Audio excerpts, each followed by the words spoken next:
Hello guys! Ikukwento ko nga pala sa inyo na nakakuha na ako ng bahay sa Pag-ibig Acquired Asset. I'm so happy.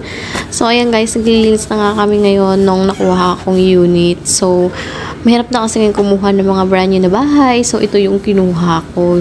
Kaya ayan, tamang linis lang kami ngayong araw na to. I'm so happy kasi akala ko nga hindi ko na ito makukuha. Alam nyo ba, ayan, kahit marami ang kalat, worth naman yan, lalo na yung location ng area. Kaya nga, push na push ko yan siya, kahit lumang-luma na yan, tingnan yung bahay dyan. Kasi alam ko, kayang-kaya yan ni Papa ayusin. O, diba? Napakasipag ng asawa ko dyan. Linis-linis kami yan. Sa third floor yan, sa rooftop. Kasi third floor yan na bahay. Yan yung nakuha ko sa Pag-ibig. Ang pagod namin. At saka, eto na. Yan, linis-linis kami kasi may mga natirang gamit dyan yung dating nakatira.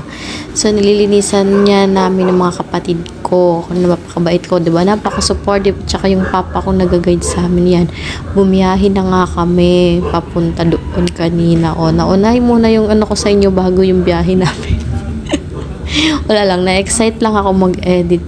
So, ayan guys, kaya kayo, go lang. Apply lang ng apply. Ako kasi yun talaga yung target ko na location ng property. Kaya sabi ko, worth it yan. Tapos, ang kagandahan pa niyan yung nakuha ko is 76 square meter.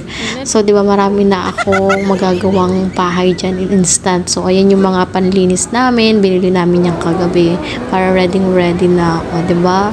Punta kami ng Ever para bumili ng mga panglinis at gagamitin. So, pupunta na nga kami dun sa bahay na nakuha ko kasi maglilinis na nga kami.